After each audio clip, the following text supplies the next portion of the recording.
What do you take away from the 49ers practices with the Raiders, the fact that the Raiders, who are not a good football team, look good against the Niners? Is that concerning? Is it a big deal, no deal, small deal? How do you see it? I want to push back on the Raiders are not a good football team. Okay. The Raiders had a lot of close losses last year, by one score or less. Almost kind of mimicking the Minnesota Vikings of the year before. So the Raiders they're not all bad, right? They're not just some, from top to bottom, destitute, rotten organization that we should have just ran through. They got players, right? They got guys, right? Are they on our level? Who knows? This is a new year of ball. I know we would love to transfer and forecast what we think we know about the team. But the truth is that we just don't know what this team is going to give us until we see them in the raw, right? Until we actually see them play against this year's iteration of professional football.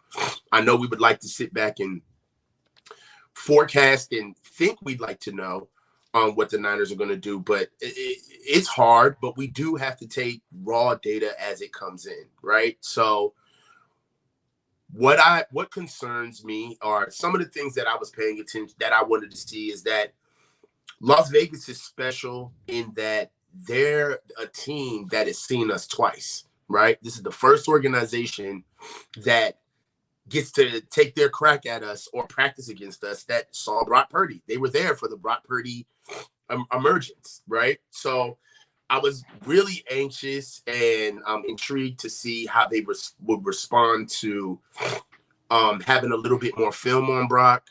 Also, if you just shrink down, not only having film on Brock a year ago or less than a year ago, but this was our first time for a secondary to actually go in and look what Brock or the offense gave us for one day, watch film, and then come back out and make adjustments. So those are the things that were kind of burning on my frontal lobe, if you will, on what I wanted, what the indicators on how I wanted to start taking in the information. Now, obviously, we're not there. We cannot see. We don't know the context. We don't know what Kyle called. We don't know what the initiative is to try to get Brock to throw into certain tight windows to try to encourage his arm strength. That could be something that they're doing. They could also be trying to work Brock through sections of the offense where he's a little shady or he doesn't have enough confidence, or we just need to know if he can make those throws, right? Let's just keep repping out that look until he can get there, and right now they may be would-be picks or they may be picks, but it's something that we have to work through with Brock. One thing about having Brock as our starter is I just don't want to leave any stone unturned for what it's going to take for him to be healthy. His development is going to take an entire year, right? Because he's so young, right? He's going to need more games. Those 7 games were nice. They were just a menu for us, right? But what I'm more focused on is making sure that Brock is as comfortable as he can be so he can start for us with no restrictions with his health.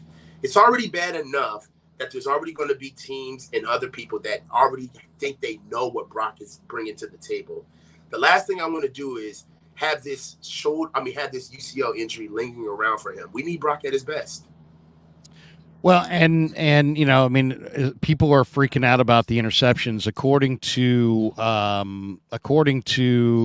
Vincent Bonsignori, who was there, he tweeted out yesterday. So far, the Raiders have 6 interceptions today against the 49ers. 3 off Brock Purdy, including 2 from linebacker Robert Spillane.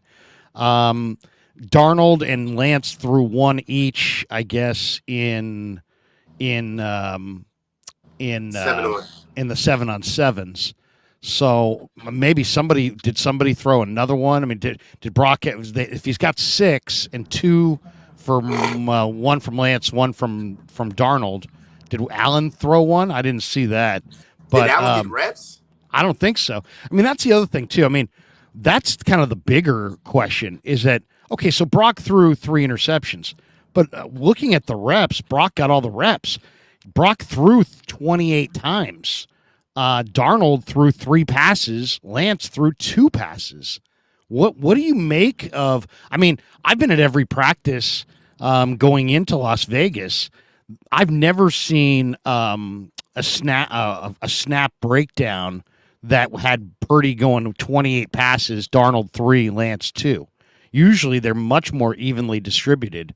I wonder Mhm. why Shanahan decided to give Brock all the work on Friday and basically none for Darnold and Lance going into this game. Well, Kyle and the team, they begin to make more sense if you just simply take them at their word. I'm not second guessing or trying to read the tea leaves.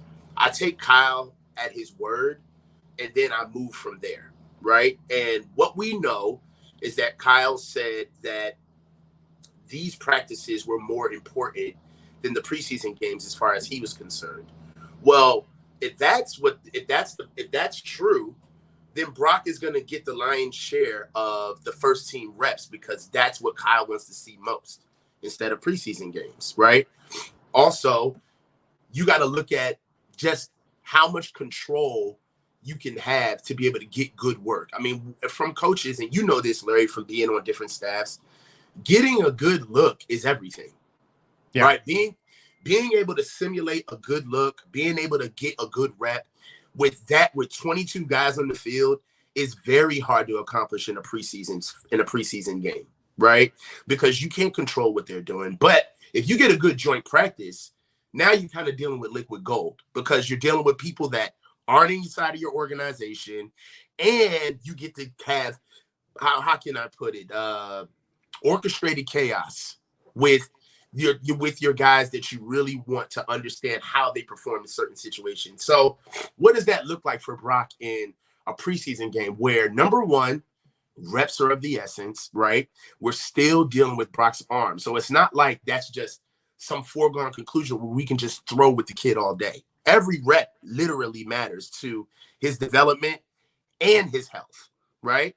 So what matters more? Where are you going to get a more condensed, concentrated experience? You're going to get it in practice. So that's why Brock is getting majority of the lion's shares of the lion's shares reps is because he truly is the starter. And the starter gets the reps, right? To the victor goes the spoils. He's gonna get the reps because he's the man. But what would you rather have?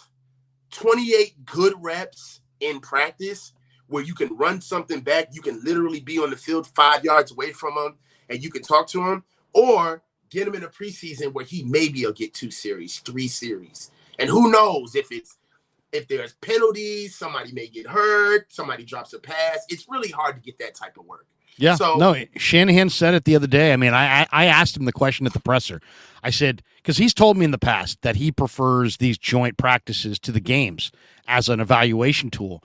And so I just kind of asked him the question, which I knew the answer to, but I wanted to hear him expand on it. I said, give me the pros and the cons of the joint practices and why you prefer them if you do to the preseason games. And he's like, I absolutely do prefer them to the preseason games. And it's just simply because in the preseason, who knows? Maybe the other team, as you stated, maybe the other team's offense goes on some elongated 12-minute drive and I don't get to do what I want to do. Maybe I want to look at my starting quarterback in the red zone. Maybe I want to look at him, on the goal line. Maybe I want to mock up, a 3rd and 15 play. And maybe the game situations never dictate that that's the case. we never get And a chance to so get there. yeah, and in the game, I just got to do what the game calls for. In joint practices, I can script things and see exactly what we want to do and start checking off boxes of development and that kind of thing. But a lot of people misread that and were pushing back yesterday, going, see, Brock threw all these interceptions, and Shanahan said this means more than the games. No, he didn't say necessarily that like what the players do means more. He just says that he prefers it because he prefers all the situational football that he gets to get out of it. But Now, that all Larry, I being will say said, this. oh, go ahead. I will say this. Sorry for interjecting, but we can chew bubblegum and walk at the same time. The 4 picks is emblematic of an uptick in workload and Kyle wanting to take advantage of the inner team scrimmaging and the joint practices. But the picks have been happening on a regular basis. So two things can be true at the same time. The 4 picks can be a little bit reactionary because Brock had a bigger day with a different team, and Kyle could have wanted to see more work because of the atmosphere they were in and take advantage. But it does not miss the fact that Brock is regularly turning the ball over in practices. That's Right. still a fact. Yeah. So just to say, we But can't. what do you? Okay, so what do you want to do with that fact? How do you want to react to that? What I want to How do is should see it they? in real How should games. they react to it? I mean, they have to see it in real games. Brock himself said that he's still trying to get himself back to normal. So it's incredibly unfair to analyze each pick. It's hard, especially when you're not there. So really what we have to do is just listen to the news that's coming out and wait until we see it on week 1. I don't know if Brock is going to play in the preseason. I think I put a poll out asking if fans think that he should play or not in the preseason. I think that he should. But as much time on task that we can get with Brock, the better.